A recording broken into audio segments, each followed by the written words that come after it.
comenzar, quiero empezar por darles nuevamente la bienvenida y vamos a la palabra de Dios. Yo les quiero invitar que tengan apartado ahí Romanos capítulo 15. Estamos con el tema número 43 de esta serie, la verdad del Evangelio de la Gracia, que estamos estudiando pues la carta a los Romanos y vamos a estar viendo con la ayuda del Señor de los versículos del 1 al 6. El tema se llama egoísmo, el poder destructor de la autoestima. Así se llama, egoísmo, el poder destructor de la autoestima. Me atrevo a decir que la fuente principal de motivaciones erróneas que tenemos todos se llama egoísmo, así se llama esa fuente. Porque por egoísmo hacemos muchas cosas, pasamos por alto muchas cosas, ignoramos las necesidades de los demás y por egoísmo se hacen muchas cosas. A fin de cuentas es orgullo. El egoísmo también le podemos llamar, autoestima, ¿verdad? Al menos así suena aceptable. Puede sonar hasta agradable, ¿verdad? No decimos egoísmo, pero decimos autoestima, ¿verdad? No decimos necesito elevar mi egoísmo. ¿Cuántos dicen así? Pero necesito elevar mi autoestima, ¿verdad? Cuando algo ocurre y las personas por alguna razón incurren en algunas faltas, a veces les dicen, es que, no les dicen, es que te hace falta, aumentar tu egoísmo para que eso no ocurra. Dice, tu autoestima. Pero escuche bien, la Biblia no habla de autoestima. Ese es un asunto muy moderno. La Biblia no menciona la autoestima. De hecho, la Biblia habla de autonegación. ¿Están conmigo? El asunto de que han torcido el de ama a tu prójimo como a ti mismo, luego entonces deducen, te tienes que amar a ti mismo para que puedas amar a los demás, ¿no es cierto? Eso es lo que dicen, aún los psicólogos abanderan eso. Pero la Biblia no enseña eso, no está diciendo eso. La Biblia nos enseña, tú ya te amas a ti mismo y tienes que empezar a amar a los demás como tú ya te amas. Tú te cuidas a ti mismo, haces muchas cosas por ti mismo, para ti mismo e ignoras a los demás. Deja de ignorar a los demás así como no te ignoras a ti mismo. No sé si me di a entender. Eso es lo que enseña la Escritura, eso es lo que dice la Biblia. De hecho, el egoísmo, la autoestima, para que nadie se sienta mal, porque no queremos que nadie se sienta mal, entiéndase mi sarcasmo. La Biblia enseña que el egoísmo, el ser amadores de sí mismos, es un rasgo de gente impía que está dentro de las congregaciones. Cuando digo impía, estoy refiriéndome a gente que no cree o que cree, que no es nacida de nuevo, pero que está aún dentro de las iglesias, dentro de las congregaciones cristianas. Pablo le advierte a Timoteo, ¿verdad? Dice, en los postreros tiempos, y cuando habla de los postreros tiempos, se refiere a los tiempos desde aquel entonces hasta ahora, toda esta era que estamos viviendo. Cuando la Biblia habla de postreros tiempos, se refiere desde el momento en que el Señor Jesucristo ascendió a los cielos, y los postreros tiempos terminarán cuando el Señor venga otra vez en su segunda venida. ¿Estamos? Dice, en estos postreros tiempos, dice, van a venir tiempos violentos, van a venir tiempos peligrosos, así se los menciona el apóstol Pablo al joven pastor Timoteo. Y uno de los rasgos que menciona precisamente de la gente que estará dentro de las congregaciones, ¿sí? Dice es que serán amadores de sí mismos. O sea, amadores de los deleites más que de Dios.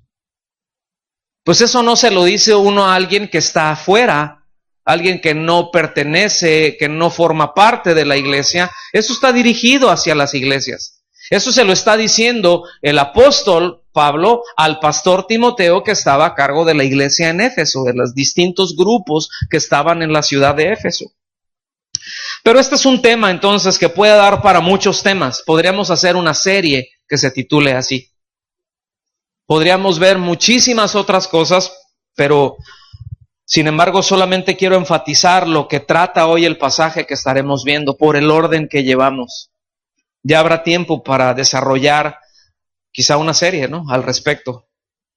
El poder destructor de las relaciones y de la armonía en la iglesia que tiene el egoísmo y no escapa de las demás esferas. Es decir, si usted se pone a analizar la mayor parte de los problemas que se da, voy a hablar de la relación más primaria, por así decirlo, que es entre la pareja, que es esposo y esposa, ¿sí? Los conflictos se dan, la causa principal es egoísmo. Ahora, ¿qué es el egoísmo? Porque según la Real Academia de la Lengua Española lo define de esta forma: el egoísmo: inmoderado y excesivo amor a sí mismo, que hace atender desmedidamente al interés propio sin cuidarse del de los demás. Se lo voy a leer otra vez.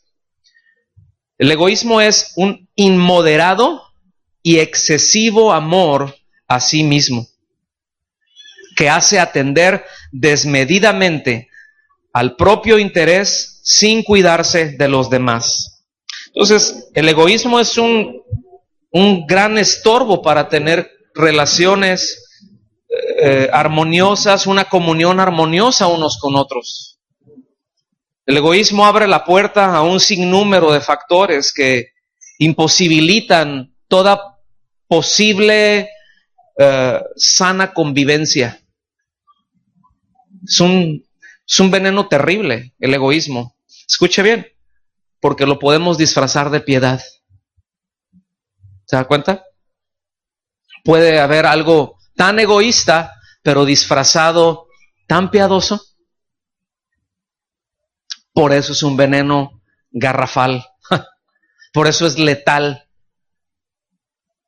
Pablo le había escrito ya a los creyentes, ¿verdad?, de Roma, cuando empezamos ahí en el capítulo 14, que los creyentes no deben de menospreciar, que no deben de juzgar a otros, que no deben de tener una actitud condenatoria.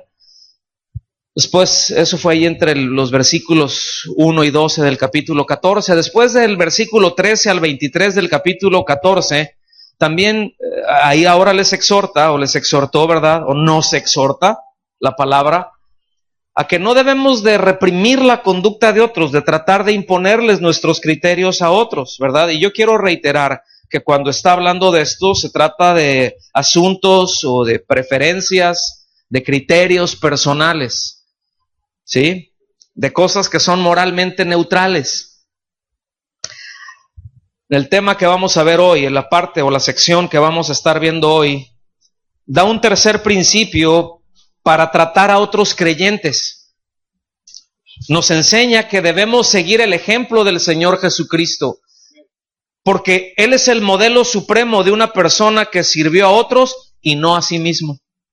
Es decir, el máximo ejemplo de no egoísmo es el Señor Jesucristo.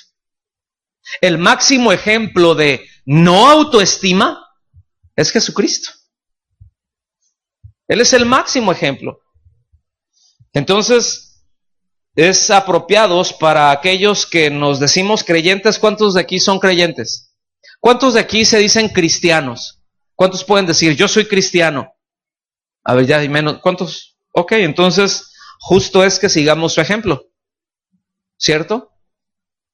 Si nos decimos cristianos, es porque seguimos a Cristo. Algunos se dicen cristianos, pero nada más es una etiqueta para decir, yo tengo esta religión, o yo estoy de acuerdo con estas ideas o con esta filosofía. Pero ser cristiano es un asunto distinto. Ser cristiano es seguir a Cristo. Es ser un discípulo de Cristo en todas las cosas. Y Él establece ejemplo para nosotros, repito, de la ausencia del egoísmo. Hay cero egoísmo en su parte. Ahora, ¿cuántos de los que están aquí tienen áreas fuertes y áreas débiles? Todos, ¿cierto? Todos tenemos, hemos crecido en algunos aspectos. ¿Cuántos de los que están aquí han crecido en su fe, por ejemplo?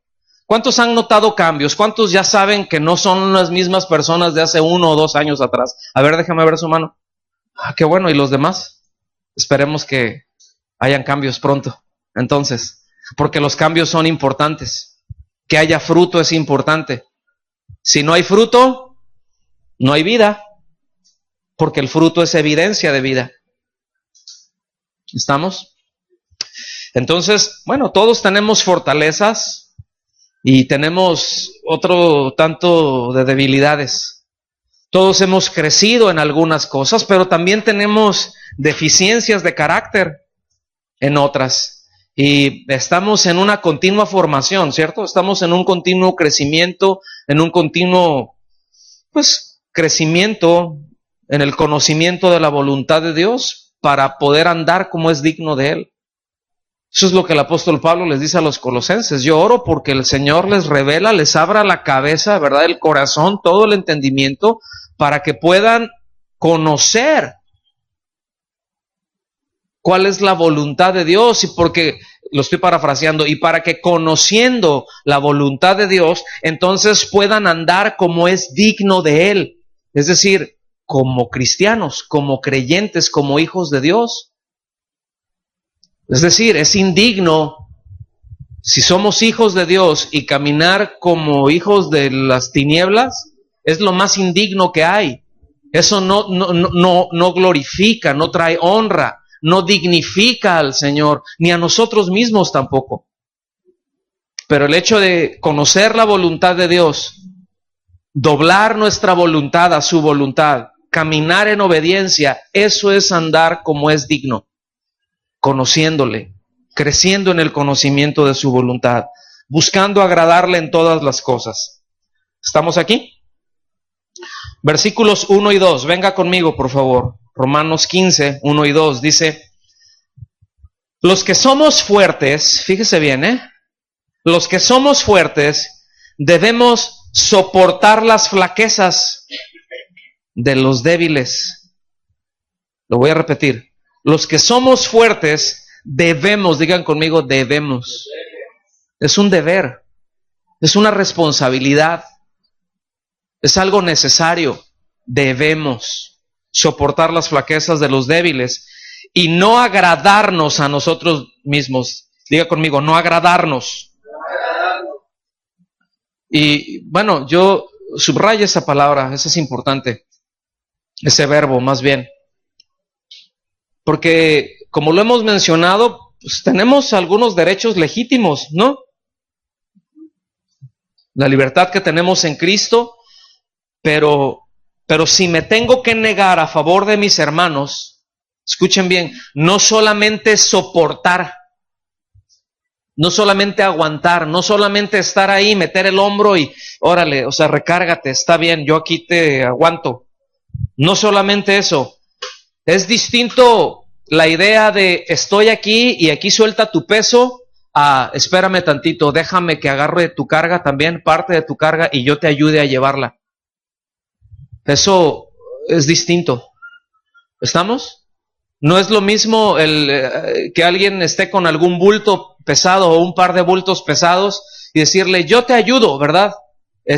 Pongo aquí esta mesa o yo te aguanto, te fortalezco tantito. A él, dame este otro bulto, yo te voy a ayudar a llevarlo. De eso es de lo que nos está hablando. Toma también las cargas, las debilidades de los otros y camina junto con ellos. Eso implica no agradarnos a nosotros mismos, ayudar a llevar las cargas de los hermanos, ¿verdad? Porque cada uno de nosotros necesitamos ayuda en algún área. Ninguno de los que estamos aquí estamos exentos de la necesidad de ayuda. Todos necesitamos ayuda. Algunos en un área, algunos en otra, algunos una ayuda más urgente, otros en otra. ¿Sí? Otros no es tan urgente. Pero todos necesitamos ayuda. ¿Estamos aquí? Cuando yo estoy proveyendo este soporte, esta ayuda a los hermanos, yo estoy haciendo algo que es agradable a Dios. En el versículo 2 dice, cada uno de nosotros agrade, diga conmigo agrade. Cada uno de nosotros agrade a su prójimo en lo que es bueno para edificación. ¿Sí? Y aquí no quiero decir cuando, o no quiere decir cuando da la indicación que cada uno agrade a su prójimo, no quiere decir de vivir para darles gusto, vivir para agradarles, ¿sí? Serles agradables, vivir para eso, porque en primer lugar es imposible. Es imposible agradarle a todos, ¿cierto? La Biblia dice que nadie es monedita de oro, ¿no? Bueno, no dice, pero es muy cierto. Una monedita de oro le cae bien a todos, aunque tengas mucho, una monedita de oro te cae bien. Pero aquí yo no veo moneditas de oro, veo puras vasijas de barro. Hubo un amén, gracias. ¿O se sienten moneditas de oro? ¿Cuántas vasijas hay? Algunos somos como más bien jarrones, ¿verdad? Como tipo olla, onda así. ¿Hay qué otro vasito de esos de los, ¿cómo se llaman? De los chiquitos. Bueno, usted me entiende. Pero es imposible tratar de agradar a los demás simplemente por los escrúpulos, por las diferencias de criterios que tenemos, aunque es como cuando una boda, ¿no? O una fiesta X, y uno está tronándose los dedos ahí porque, pues quieres, algunos tiran la casa por la ventana, ¿no? Y quieren agradarle a los demás. Entonces, de repente, pues sirven mucho, ¿verdad? En la cena y, ay, el plato es abundante. Y unos dicen, oye, qué bien, qué abundante está. O sea, los gorrones, ¿verdad? Dicen, ay, qué abundante está, ¿verdad? Porque en todas las bodas hay, ¿cierto o no? Luego llegan, quién sabe de dónde, pero llegan. Y si es abundante, más. Entonces, algunos dicen, oye, qué bien, qué abundante está esto. Pero otros dicen, oye, sirvieron de más, ¿verdad? A unos les parece algo muy bueno y a otros les parece algo muy malo. Y a unos porque pusieron estos adornitos y le pusieron acá, y unos dicen, oye, qué bien, qué bonito quedó. Y otros llegan y dicen, qué nacos, qué mal gusto, ¿verdad? Es que naco es del griego mal gusto. Entonces, sí, para los que escuchan en otros lugares, ¿verdad? Entonces, así es, no podemos agradarle a todos. Luego, entonces, no se está refiriendo a esa clase de agradar, no está queriendo decir subsidien sus negligencias. No quiere decir subsidiar negligencias. Lo que quiere decir es soportar y es ayudar en lo que lo edifique y lo haga madurar. Si algo que voy a hacer yo deja a ese hermano estático, no lo estoy ayudando, lo estoy perjudicando. Es que es la carga ayudarlo para que se mueva, no para que esté más cómodo. ¿Me explico?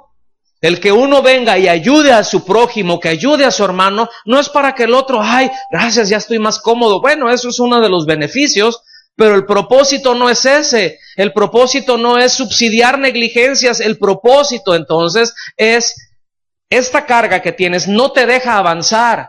Voy a ayudarla, voy a levantar, voy a meter el hombro y voy a caminar junto contigo, pero para que puedas avanzar. Si tú tomas la carga, es que esto es lo que pasa luego. Alguien tiene la carga, el otro mete el hombro, ¿verdad? Échame la carga y empiezas a avanzar y luego volteas y el otro se quedó exactamente parado en donde mismo, bien conchudo o conchuda. ¿Sí? Sin avanzar. Y cuando eso pasa, ¿qué es lo que haces? Bye. ¿cierto? A veces es como con los hijos, ¿no? ¿Cuántas veces nuestros hijos nos dijeron, papá, mamá, ¿verdad? ¿Me ayudas con la tarea?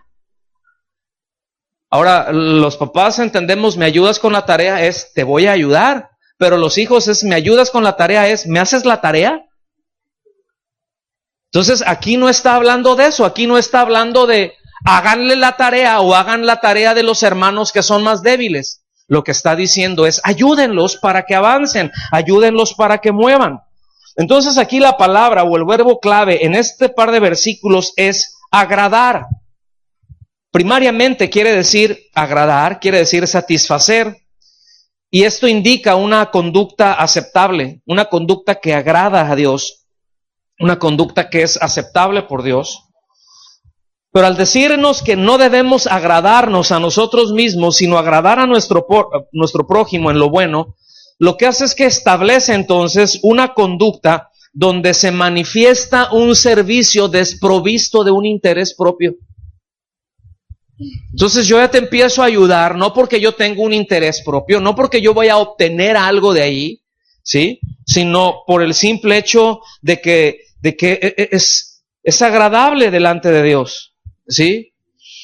Y esa actitud en nuestro corazón siempre se traduce en acciones muy concretas, tan concretas como la que vamos a leer ahorita. Venga conmigo a Filipenses capítulo 2, por favor. Filipenses capítulo 2, de los versículos 1 al 5. Yo se los voy a estar leyendo en la versión Reina Valera 95. Entonces por ahí puede haber alguna diferencia quizá con la 60. Pero es de palabras, alguna palabra más actual, pero es exactamente lo mismo. Dice, por tanto, si algún consuelo en Cristo, noten, miren, todo esto que vamos a leer son frases condicionales. Por tanto, si algún consuelo en Cristo, es decir, si has sido consolado por Cristo, si has recibido la ayuda, el consuelo de Cristo, ¿cuántos han recibido el consuelo de Cristo? Bueno, fíjense bien lo que están diciendo. Si algún estímulo de amor, es decir, si hemos recibido ese amor de Dios, bueno, la Biblia nos enseña aquí en Romanos mismo que el Espíritu Santo fue derramado a nuestros corazones, que el amor de Dios fue derramado a nuestros corazones por el Espíritu Santo. Bueno, si eso ocurrió, si alguna comunión del Espíritu, es decir, si has nacido de nuevo, si has sido partícipe del Espíritu Santo, si algún afecto entrañable, si tienes algún afecto, un amor entrañable hacia los demás, si alguna misericordia, ¿se fijan? Sí. Es decir, si tienes eso, porque si no tienes eso, entonces no puedes avanzar a lo que sigue. Y aquí está claramente dirigido a nacidos de nuevo. Dice, si alguna misericordia, versículo 2, completad mi gozo, sintiendo lo mismo. Y sentir lo mismo no está hablando de sentimientos, no está hablando de fíjate que yo siento igual, tengo el mismo sentir, yo siento aquí adentro. No está hablando de un sentir, de una emoción, no está hablando, póngame atención, no está hablando de una percepción, diga conmigo, no es percepción. Ese sentir no es una percepción. Está hablando de fijar la mente, los pensamientos, está hablando de las determinaciones. Ese sintiendo es la palabra griega o el verbo phroneo, que es fijar la mente, fijar los pensamientos, establecer determinaciones. Entonces, ahorita vamos a ir un poquito más para allá. Sintiendo lo mismo, teniendo el mismo amor, unánimes, es decir, unidos por estas cosas esenciales que acabamos de ver ahorita en el versículo 1. Sintiendo una misma cosa, otra vez, habla de exactamente lo mismo. Y después, versículo 3, fíjense, nada hagáis por rivalidad o vanidad. Es contienda o vanagloria, ¿verdad? Viene ahí en la revisión 60. Nada hagáis por rivalidad o por vanidad, es más claro esto. Antes bien, es decir, todo lo contrario, con humildad. O sea, la rivalidad y la vanidad es lo contrario de humildad. Humildad es lo contrario de orgullo. ¿Sí? Humildad es lo contrario a egoísmo. La rivalidad, la vanidad, se origina en el orgullo, en el egoísmo, no en la humildad. Entonces dice, antes bien, con humildad, estimando cada uno a los demás como superiores a él mismo. Toma. El asunto es de que luego andamos con nuestros rollos, porque a veces nos sentimos o iguales o superiores. Y aquí no dice que consideremos a los otros como iguales. Dice que los consideremos como superiores. Y no está hablando de hacer caravanas, no está hablando de eso. Está hablando de tener la actitud de te voy a servir. Voy a tener una actitud de servicio, un corazón para servirte, un corazón para estar contigo, un corazón para bendecirte con todo lo que tenga. De eso está hablando, mis amados. No busquéis vuestro propio provecho. Fíjate, todos estos son golpes a la autoestima. La desaparece porque es muy destructiva. No busquéis vuestro propio provecho, sino el de los demás. ¿Qué hace el egoísmo?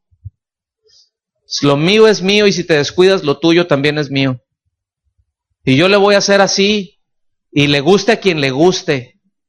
Yo sé que nadie ha dicho eso aquí, ¿verdad? No importa, es yo lo voy a hacer, yo lo voy a conseguir, yo quiero ser feliz, yo quiero hacer esto. Oye, sí, pero fíjate que no es recomendable y viene el consejo, no es aconsejable, eso es una imprudencia. No, ya oré y el Señor no me lo quitó del corazón, hágame usted el favor. A veces estamos así, neciamos con Dios y yo sé que ustedes saben de lo que estoy hablando. A veces neciamos con algo que decimos, bueno, Señor, y por eso les digo que el egoísmo es un veneno muy letal porque se puede disfrazar de autoestima, se puede disfrazar de piedad. Sí, yo quiero hacer esto, ya he determinado hacer esto, he determinado no seguir el consejo. Aunque venga de Dios, aunque venga de una autoridad, y voy a hacer lo que yo quiero hacer. Y puedo decir, no, si yo ya he orado, el Señor me dijo, yo le dije al Señor que si no lo quitaba, que si no era de Él esto, que lo quitara de mí. Pero la Escritura no enseña eso, la Escritura dice que cuando algo no es de Él, dice, ustedes desechen. Cuando usted come, ¿sí? ¿A cuántos les gusta comer? ¿Cuántos van a comer al ratito algo sabroso?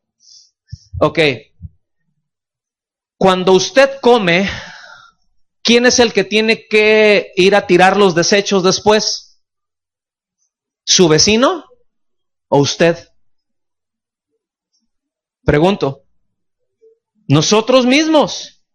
La responsabilidad de sacar eso es nuestra, no es decirle, Señor, bueno, pues sácame los desechos tú. El Señor dice, sácalos tú. ¿Me explico? Sácalos tú. Yo estoy contigo. Yo te voy a ayudar. Si es necesario que te dé un apachurrón, te lo voy a dar, pero eso lo tienes que sacar tú. ¿Entendieron mi super parábola? Haya pues en vosotros este sentir, ¿sí? Sentir, esta manera de pensar, esta determinación. Haya pues en vosotros este sentir que hubo también en Cristo. ¿Se fijan? ¿Cuál fue lo que hubo en Cristo? ¿Cuál fue el sentir que hubo en Cristo? ¿Sí? Que dejó todo. Cero egoísmo. Que tengamos esa misma determinación. Yo quiero que noten cómo el Señor no dijo, fíjense, ahorita lo que vamos a ver, ay, siento ser obediente. Como que hoy me nace ser obediente hasta la muerte y muerte de cruz. Él estaba orando otra cosa ahí en Getsemaní. En Getsemaní, ¿qué fue lo que dijo? Padre, hoy me nace ir a la cruz. Padre, hoy me nace, ¿verdad? Que toda, pues toda tu justicia venga sobre mí. Que el pago de los pecados de toda la humanidad, de todos los tiempos, recaiga sobre mí. Tengo unas ganas, Señor. Él dijo, Padre, si es posible, pase de mí esta copa. O sea, yo no tendría por qué llevarla. La única razón, es decir, yo soy justo, la única razón para llevar eso es por obediencia a ti. He determinado obedecerte a ti. Esa es mi convicción. ¿Sí? Y mis amados, nosotros somos responsables de nuestras convicciones y de sus consecuencias. Usted es responsable de qué convicciones, y en qué condiciones. Pero usted es responsable, usted y yo somos responsables de las convicciones que abrazamos. Y somos responsables de las consecuencias que tienen esas convicciones. Sea lo que sea, toda convicción, metas esto en la cabeza, toda convicción tiene consecuencias. Si usted quiere obedecer a Dios, y esa es su convicción, ¿cuántos tienen esa convicción de obedecer a Dios en lo que tope? Tendrá consecuencias. Tendrá consecuencias. ¿Verdad? Y el que dubite, el que dude por ahí de, bueno, ahora sí que como dijo que será, no será, será, no será, obedeceré, no obedeceré, en fin. A ver, o sea, si no ha determinado, bueno, eso también tiene consecuencias y es responsable. Repito, somos responsables de las convicciones que tenemos y de sus consecuencias. Existe un peligro real y continuo, fíjense muy bien en esto. Algo de lo que dice la palabra, el que crea estar firme, ¿qué cosa? El que cree estar firme, que se cuide. ¿Sí? O sea, no tienes el partido ganado. El que crea estar firme, o sea, tú sientes que vas bien, dice, cuídese. Pablo le dice a Timoteo, ten cuidado de ti mismo y de la doctrina. O sea, tú cuídate. Tú eres responsable. Tú eres responsable por ti mismo. Cuídate. Porque el peligro es real y es continuo que estamos, estamos expuestos a eso. Y es que cuando vamos creciendo y vamos madurando y vamos abrazando convicciones, y estamos firmes, realmente firmes y comprometidos incluso con la obra del Señor, es aquí en donde surge un riesgo de chocar, un riesgo de un enfrentamiento, porque llegamos a tener convicciones muy sólidas, ¿sí? Llegamos a tener, pues eso, convicciones sólidas, pero también tenemos la tendencia, como ya lo comentamos en el tema anterior, a tratar de establecer o a tratar de imponer nuestras convicciones, nuestras preferencias, nuestros criterios a los demás. Eso es una tendencia muy de la carne, ¿sí? Y ninguno escapamos de eso. Unos tienen más esa tendencia que otros, pero todos la tenemos. El Señor quiere que evitemos eso. Y nos advierte a que nos escudriñemos nosotros mismos para no operar con motivaciones erróneas, para no operar con motivaciones equivocadas, porque podemos operar con motivaciones muy equivocadas, aún dentro de la iglesia, aún en el ministerio, ¿sí? Y voy a mencionar nada más las que el apóstol Pablo mencionó aquí en este pasaje. Ambición personal o partidista, esa es la primera motivación equivocada, y esta tiene una serie de variantes, pero ambición personal o partidista, es decir, rivalidad, contienda, pues.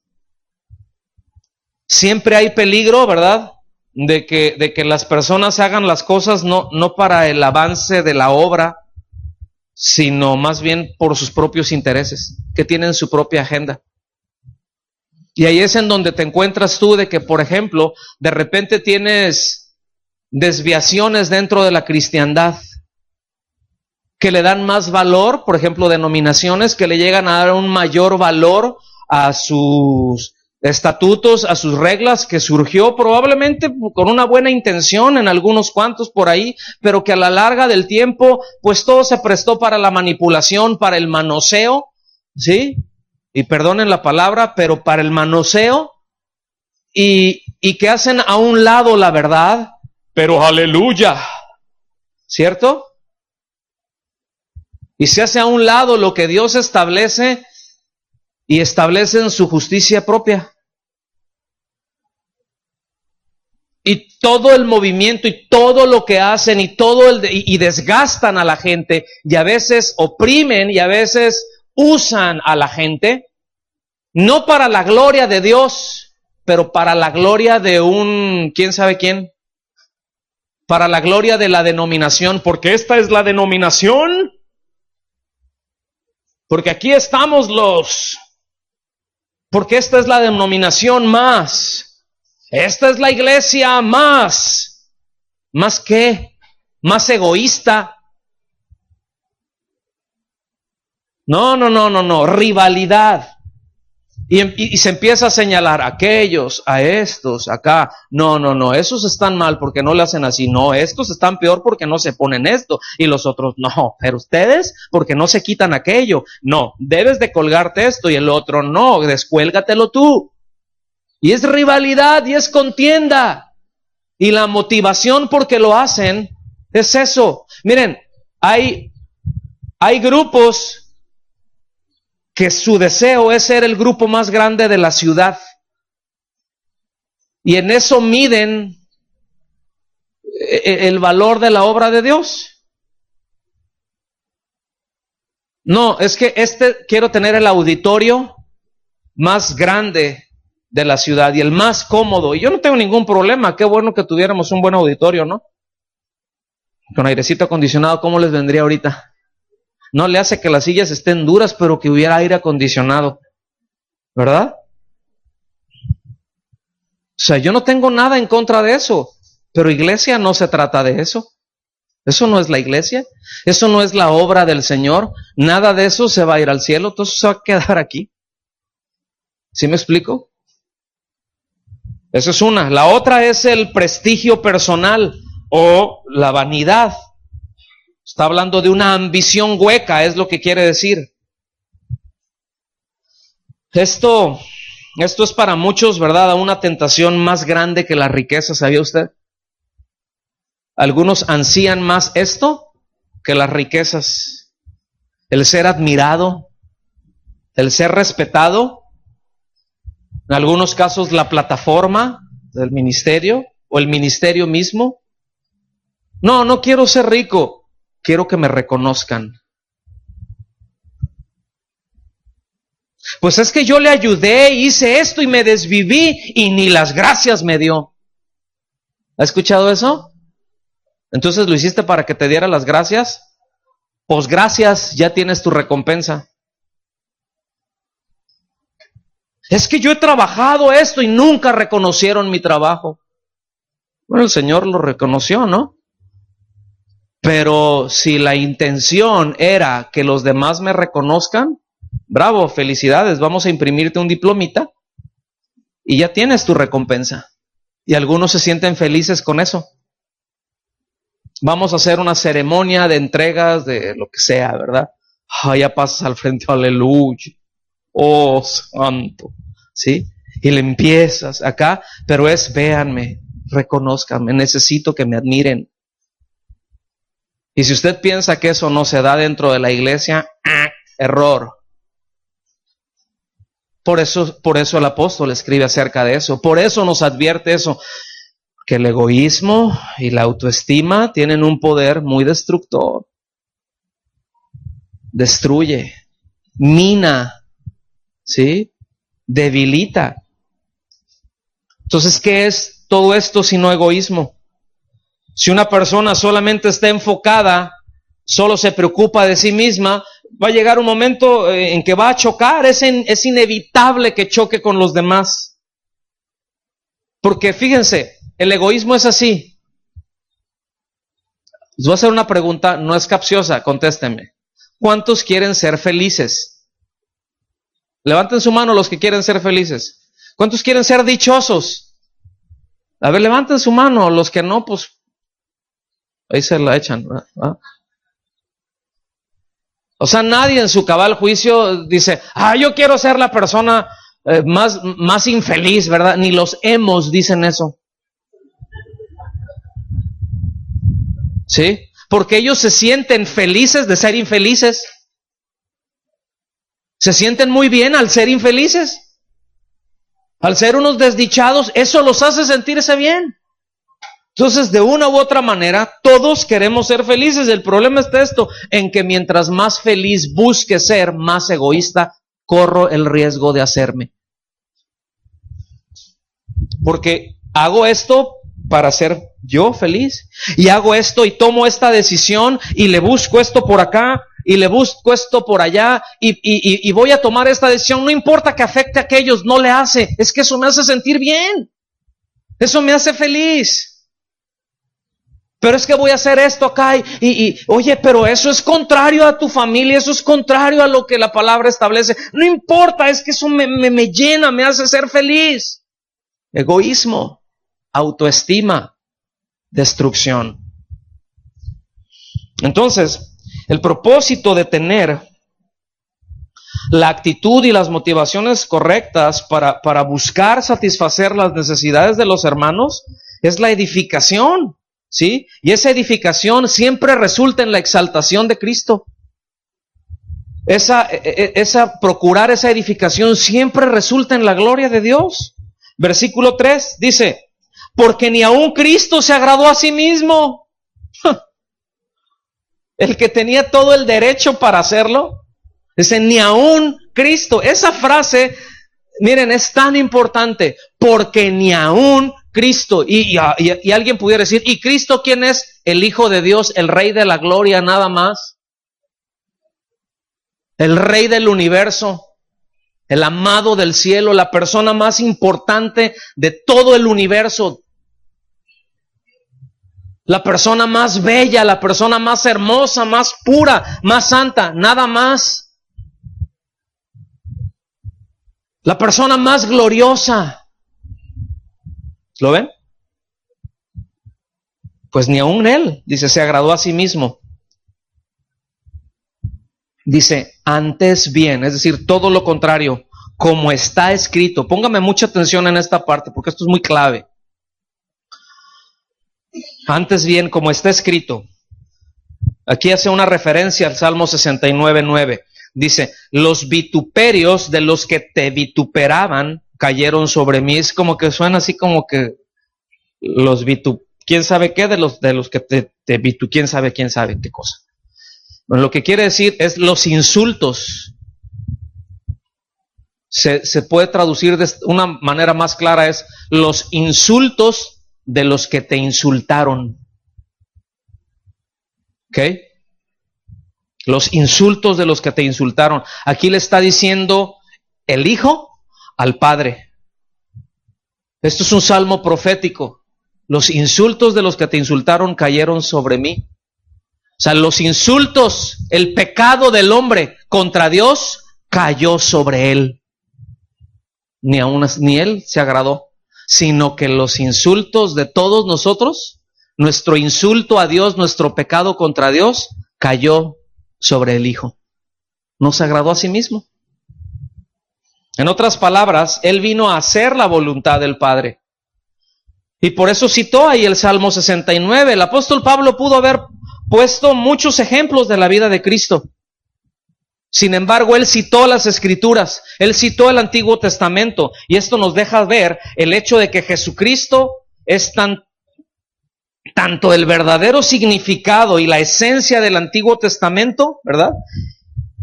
Y lo importante, escuchen bien, lo importante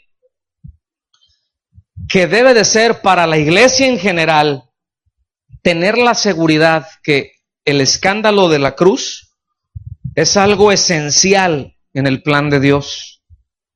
Y de eso dan testimonio las Escrituras. Los insultos de los que te insultaron todo eso cayó sobre mí. Usted se da una vueltecita por Isaías 53, se lo dejo de tarea, y está hablando de Jesús, y va a haber cosas muy fuertes. ¿Estamos bien hasta aquí? Entonces el propósito, escuchen bien, de la cita, esta que da ahí del Salmo 69, es indicar, ahora sí que a qué extremo llegó el Señor Jesucristo en lugar de complacerse a sí mismo. Es decir, autocomplacencia acá, ¿hasta qué extremo corrió? Hasta lo más opuesto. ¿Sí? Si Él, fíjense bien, a causa de nosotros, de los hombres, Él estaba dispuesto a llevar aún como de uno de los elementos, sus sufrimientos, escuchen bien, la concentración de todo el odio de todos los hombres, toda su vana manera de vivir, toda su insensatez, todo su desprecio, toda su insolencia para con Dios. Él estuvo dispuesto a llevarla. ¿Sí? Entonces, qué absurdo, qué ingratos seríamos nosotros si no pudiéramos renunciar a la gratificación propia de un asunto tan poco importante como el defender un derecho que yo tengo por encima del bienestar y de la edificación de mi hermano. ¿Se da cuenta? Pero es que yo tengo el derecho, y en los casos que está mencionando anteriormente, en el capítulo 14, está hablando acerca de la comida, fíjese, y después de nada que obstaculice el crecimiento de los hermanos. Pero entiende el concepto. Si el Señor Jesucristo estuvo dispuesto a llevar todo eso que le mencioné, qué absurdo que yo rechace al hermano porque no piensa igual que yo, porque porque prefiere las verduras, aunque sea coliflor, ¿sí? Porque prefiere las verduras a una buena rachera, a un buen steak. Ay, pues qué tonto, ¿verdad? Fíjese. Y le llamamos fatuo al hermano, y ofendemos a Dios, y ofendemos al hermano. Y Dios, escuche bien, esas sí se las toma personales. Esas sí son ofensas personales. Él se lo toma personal. Por eso, andemos bien. Por eso toda esta exhortación que está hablando aquí. Filipenses 2, seguimos ahí del versículo 6 al 8. Este fue lo que él se puso en la cabeza. Esto fue lo que él se puso en su mente. Él, siendo en forma de Dios, no estimó, fíjense, no estimó el ser igual a Dios. ¿Cuál autoestima, pues? ¿Lo ven? ¿Sí o no? Él no estimó el ser igual a Dios como cosa a que aferrarse, sino que se despojó a sí mismo, tomó la forma de siervo y se hizo semejante a los hombres. Versículo 8, más aún, fíjense, ya con eso, escuchen bien, de Dios, de estar allá en un estado eterno, a hacerse hombre, a reducirse a un feto en el vientre de una virgen y nacer. Y como vimos en la semana el tema, ¿verdad? Nacer ahí en una cueva, en donde guardaban a los animales. De ahí a acá, ¿a poco no hay un bajón monumental? Si uno luego ya se siente como que bajó de categoría cuando se queda a pie. Tengo que andar en camión, dice alguno, y otro dice, uy, qué bajo he caído. Afecta mi autoestima. ¿Lo ve? Uy, ya no tengo mi esto, ya no tengo mi aquello. Antes podía hacer esto y aquello, y ahora, no, Señor, yo creo que estaba mejor antes. Qué baja autoestima, Señor. ¿Cómo he bajado? Dios, Él siendo en forma de Dios, no se aferró a eso. Más aún, o sea, no quedó ahí, hubo más, digan conmigo, más Más todavía, más aún, hallándose en la condición de hombre, se humilló a sí mismo, haciéndose obediente hasta la muerte y muerte de cruz. Cuando dice que se humilló a sí mismo, no, o sea, no es eso que luego se entiende, ¿verdad? Que me voy a humillar, soy una llaga podrida, hasta canciones hay de esas, ¿no? ¿Se acuerdan? Pero son cristianas, ¿no? Soy una llaga podrida, ¿verdad? Soy la pulga de una pulga. Soy la pulga de una garrapata muerta, ¿verdad? Y tantas cosas que luego se dice de uno, es que soy lo más indigno. Pues sí es cierto. Así somos lo más indigno, ¿verdad? Pero aquí no está diciendo que el Señor tomó eso, que no está hablando de eso. Cuando dice que se humilló a sí mismo, es decir, hizo a un lado todo egoísmo para ser obediente y rendir su voluntad. Rendir voluntad es humildad delante de Dios, porque yo reconozco cuál es mi lugar y cuál es la posición de Dios. Y si yo reconozco eso, es humildad. Y la humildad, escuche bien, ¿saben qué se manifiesta la humildad? En obediencia a Dios. Usted ve a un hombre, usted ve a una mujer obedientes a Dios, usted está viendo a un hombre y a una mujer humildes. ¿Están conmigo? Se humilló a sí mismo haciéndose, ¿cómo se humilló? Haciéndose obediente. ¿Cuántos se quieren humillar? Por eso dice que al que se humilla será exaltado. El que se humilla será ¿qué? Exaltado. O sea, será levantado. Y el que se exalta será humillado. O sea, yo quiero obedecer a Dios, ¿y qué es lo que hace Dios? Dios me levanta. Pero yo no quiero obedecer a Dios y quiero establecer mi voluntad por encima de la voluntad de Dios, aunque la disfrace de piedad, y Dios me quebranta. Así opera el Señor. Se humilló a sí mismo, haciéndose obediente hasta la muerte, y muerte de cruz, o sea, la peor muerte. Quiero subrayar algo muy importante, y es que el Señor Jesucristo nunca dejó de ser Dios, Nunca dejó su divinidad, porque yo he escuchado esto, yo sé que a veces no hay la intención, pero a veces decimos cosas cuando enseñamos, cuando predicamos que no reflexionamos en ellas o se nos salen, pero es muy común escuchar estando el Señor allá y Él dejó su divinidad. Él nunca dejó su divinidad. De hecho, hasta hay canciones, ¿verdad? Y que buscan exaltarlo, pero Él nunca dejó su divinidad. No hay que confundir. Él dejó la gloria del cielo, y escuchen bien. La gloria del cielo a lo efímero de la tierra es un bajón, mis amados. De la eternidad gloriosa del cielo, ¿sí? De la invulnerabilidad en el cielo, a la completa vulnerabilidad de un bebé que nació por ahí rodeado con estiércol de animales. ¿Cómo la ve? Ven. Versículo 4, Romanos 15, dice: las cosas que se escribieron antes para nuestra enseñanza se escribieron. ¿Para qué se escribieron? ¿Para qué está el Antiguo Testamento? Para nuestra enseñanza. Y aquí le está hablando a creyentes del Nuevo Testamento, Para aquellos que piensan que el Antiguo Testamento ya pasó, que eso no sirve, que ya está caduco. Dice, para nuestra enseñanza se escribieron, a fin de que por la paciencia y la consolación de las Escrituras tengamos esperanza. Lo voy a leer nuevamente.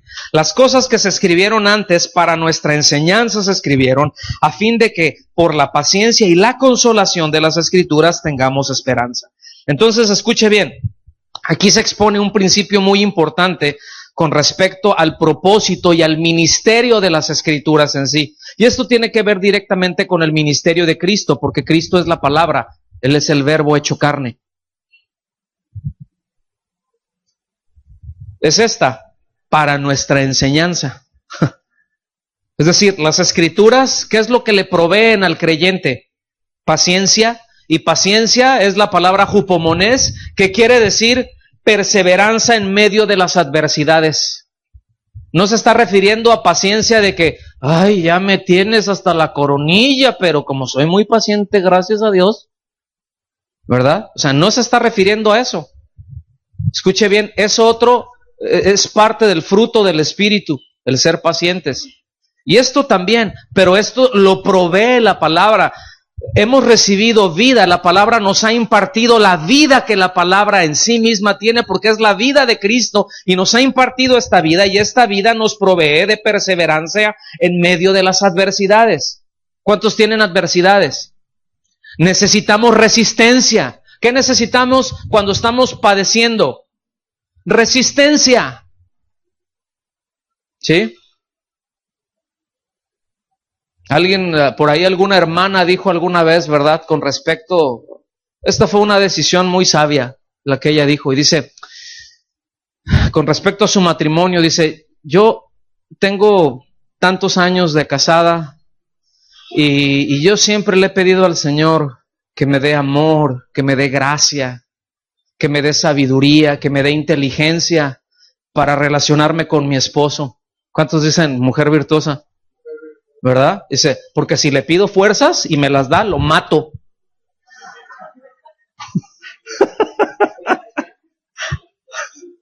Era una mujer sabia. Imagínate, ¿no?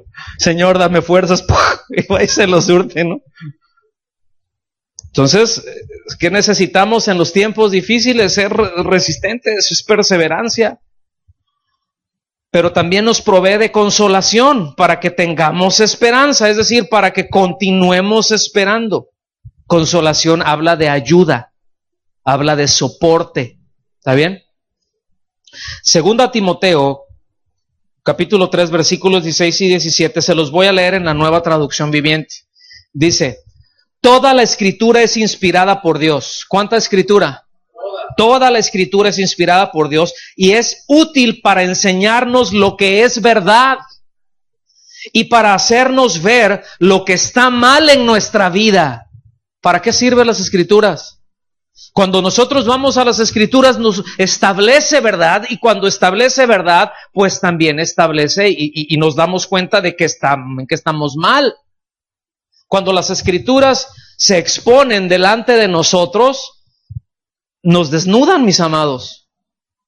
Y al hombre lo hace ver como es, al hombre natural lo hace. Usted abre el Evangelio, ¿verdad? Abre las Escrituras y hace ver al hombre natural como lo que realmente es. Un pecador justamente condenado a la ira eterna de Dios. Y expone a Dios como es Dios, eternamente santo y bueno y justo, y a causa de su bondad tiene que acabar con el pecado. Eso es lo que ocurre cuando se abren las Escrituras. Cuando se abren las Escrituras nos deja ver que nadie puede justificarse delante de Dios y decirle, yo no necesito, yo no pienso así, yo no creo así, yo tengo mi religión, etcétera, lo que sea, yo me puedo presentar inocente. No te necesito, no necesito la sangre de Cristo. Eso también se expone cuando se abren las Escrituras, es decir, el corazón pervertido del hombre también se expone a eso. Cuando se abren las Escrituras, cuando se nos exponen las Escrituras, decimos, caray, ¿cuánto necesito crecer como esposo? He sido un bruto como la he tratado. ¿Cuánto necesito crecer como esposa? He sido una insolente e irrespetuosa. ¿Cuánto necesito crecer como hijo? He sido tan rebelde a mis padres y ellos se han desvivido por mí, han sacrificado tanto y yo mira nada más con qué rollo salgo. Nos enseña las Escrituras cuando se nos abren nuestra condición como padres. Híjole, he sido tan injusto tantas veces y necesito corregir eso, ¿sí o no? Y así podemos ver muchas áreas. Eso es el ministerio de las Escrituras. Nos enseña, nos enseña para ver lo que está mal en nuestras vidas, pero no nada más ya te dejó mal. Porque a veces sabemos sabemos que estamos mal, ¿cierto o no? ¿Cuántos saben cuando están mal? A ver, levanten su mano, sean honestos. ¿Verdad que sabemos cuando estamos mal? Y el problema a veces no necesitamos que alguien venga y nos diga que estamos mal.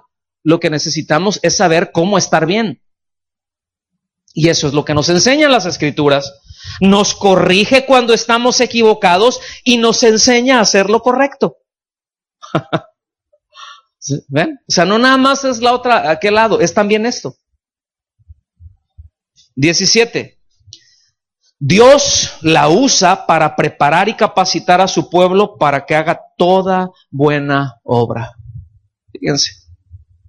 Entonces, mientras que como creyentes nosotros estemos aprendiendo esto, es decir, todo lo escrito en el Antiguo Testamento de otros que no buscaban su propia satisfacción, ¿usted cree que la vida de David, del rey David, está ahí de más?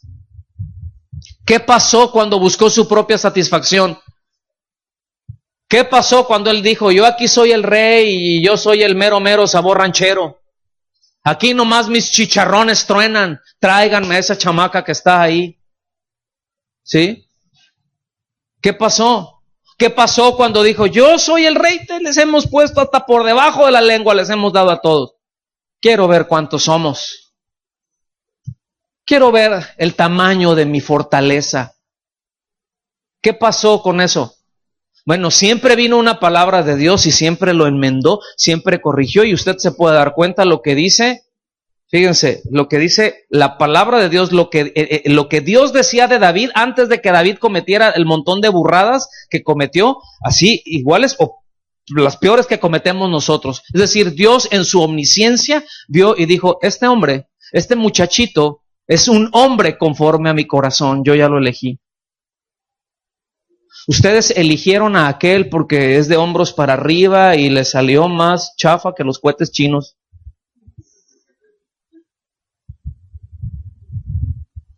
¿Sí? Entonces, mientras podamos aprender eso, ¿verdad? De aquellos que no buscaron su propia satisfacción, pues eso nos va a mantener firmes, mis amados. Eso nos va a mantener motivados a perseverar y a ser consolados en el presente. ¿Cuántos necesitan ser consolados en el presente? ¿Cuántos necesitan dirección en el presente?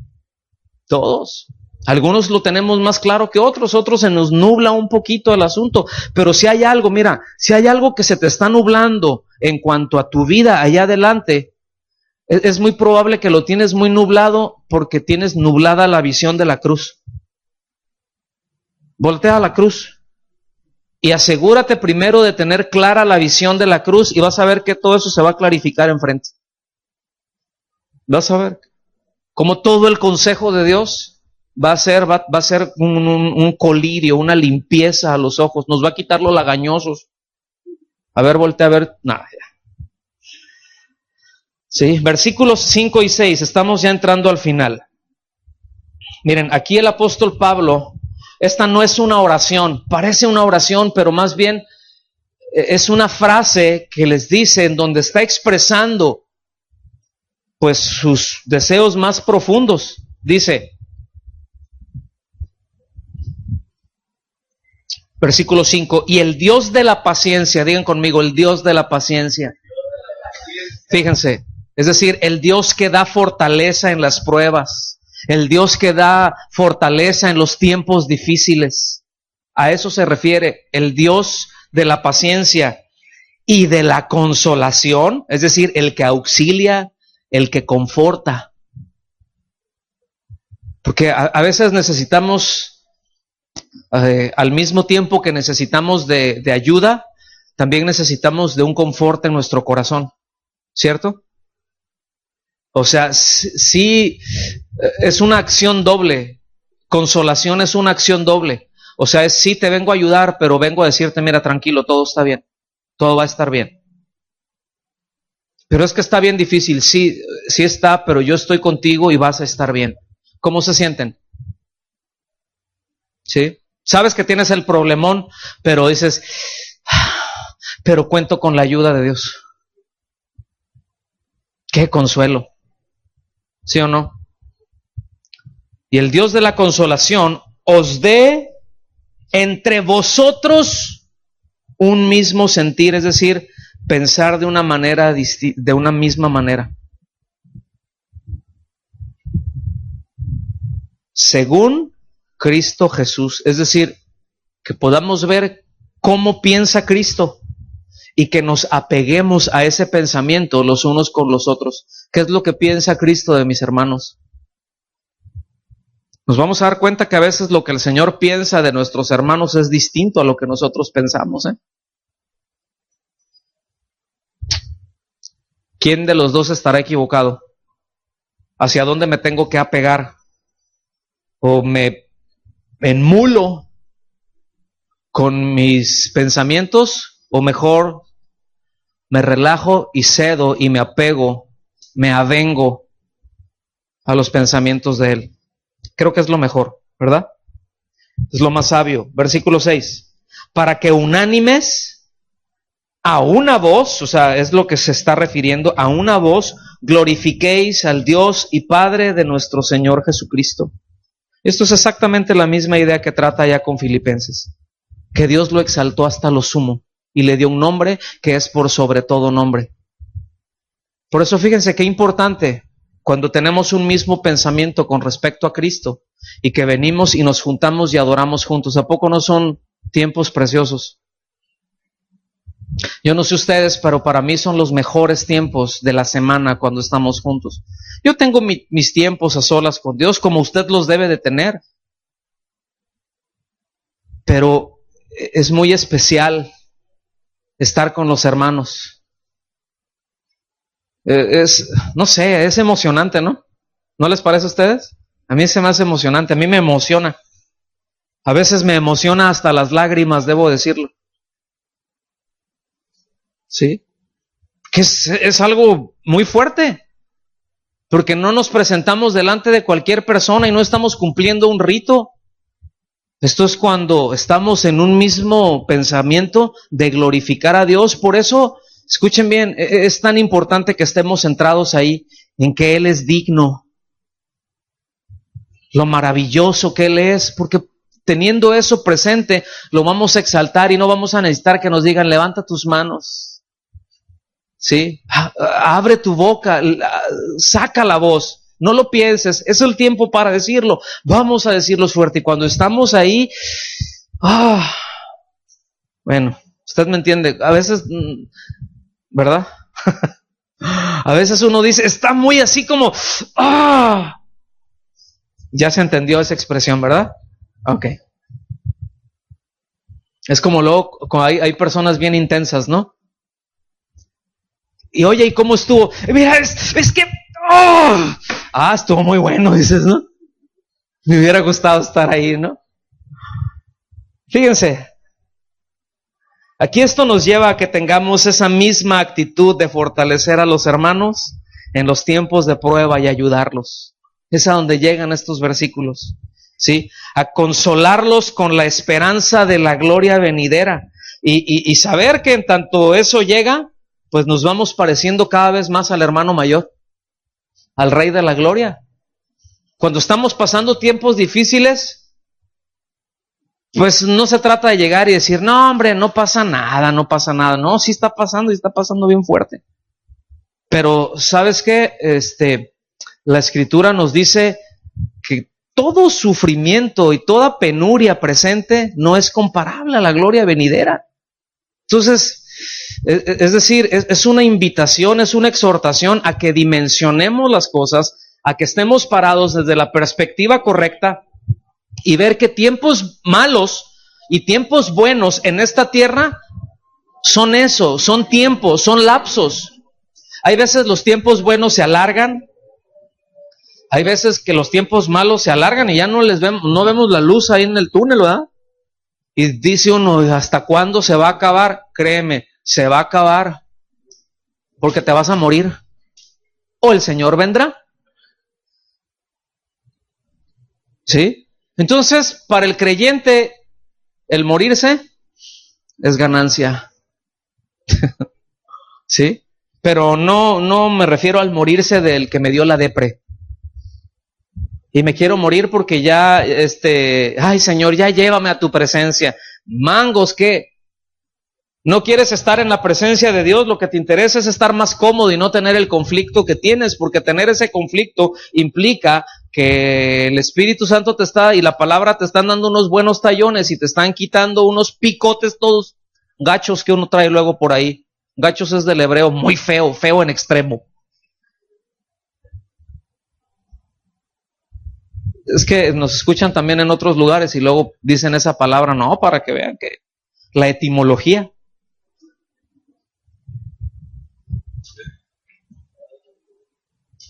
Entonces, mis amados, busquemos siempre aligerar las cargas de los demás.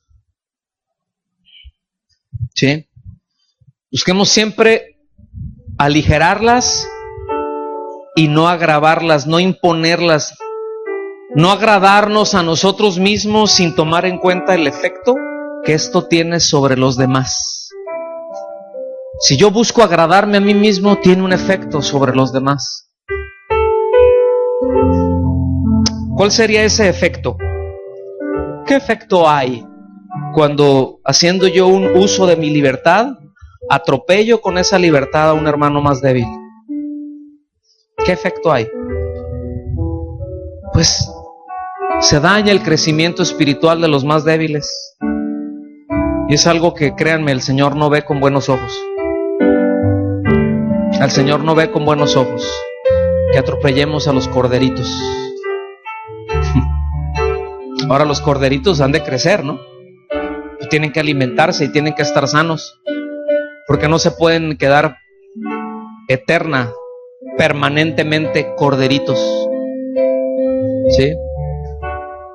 Viejote de 45 años ahí con su pañal, ¿se imagina? Pues algo mal hay, ¿no? Tenemos que crecer, tenemos que madurar.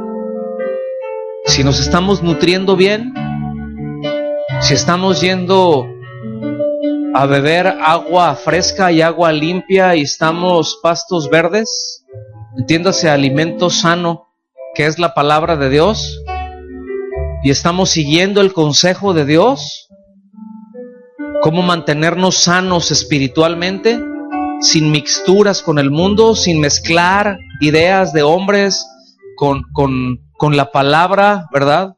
Sin mezclar materiales de origen humano con el material que se origina en el Señor para pretender edificar a la iglesia, libre de mixtura, pues. Vamos a crecer sanos, vamos a estar bien, vamos a crecer fuertes, vamos a madurar, pero siempre habrán corderitos, porque escuchen bien, ovejas sanas paren ovejas sanas. ¿Están conmigo? Ovejas sanas paren ovejas sanas. Entonces, este pasaje, esto que vimos hoy, sí nos debe despertar la mente a la meditación, pero también nos debe despertar el corazón para adorarlo. ¿Está bien? Póngase de pie, por favor, y vamos a darle gracias a Dios. Señor, nos ayude entonces, ¿verdad? A ver a los creyentes, ¿verdad? A cada uno de los creyentes, pues como un cuerpo, como miembros de ese cuerpo, y darle gracias al Señor y poder bendecirlo por todo lo que Él hizo a favor de nosotros.